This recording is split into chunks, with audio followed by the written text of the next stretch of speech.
Modul 5. Påvisning af aldehyder.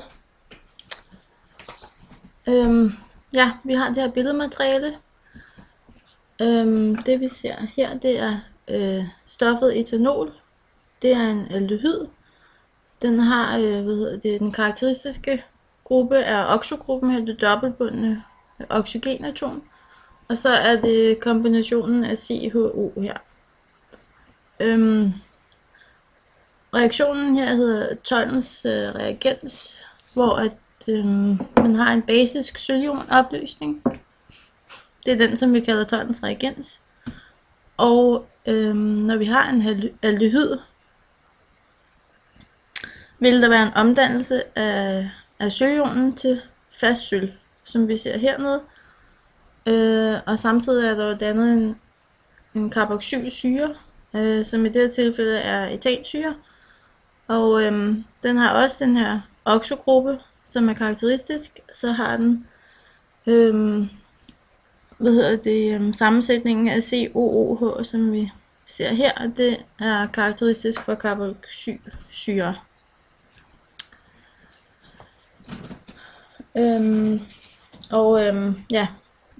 Etanal, som vi ser her, det kommer jo fra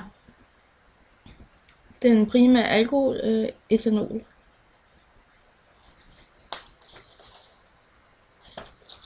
Og måden vi kan se på, at hvordan man kan påvise, at det er en aldehyd, det er netop, at der dannes fast sølv ved den her reaktion.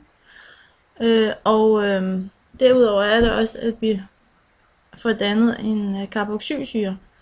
Havde stoffet her været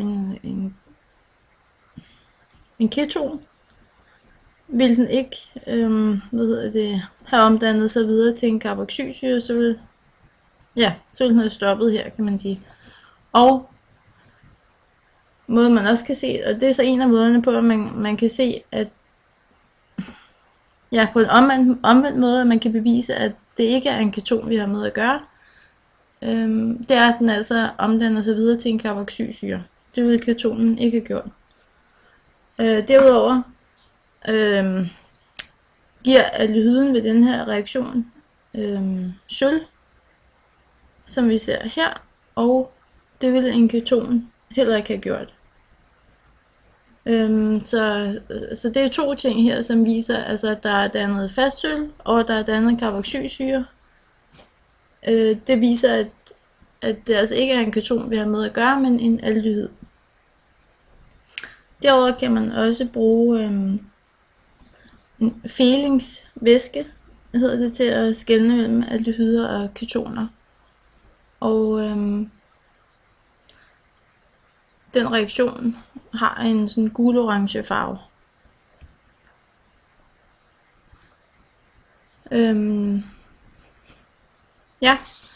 Og det er jo så, en redox-reaktion i det sølvionen her ændrer ladning til at blive på fast form. Og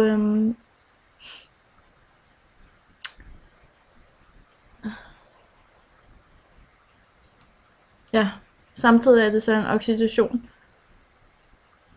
som kan få en aldehyd til at omdanne sig til en carboxylsyre. Ja, det var det. Tak, Maria Berlin.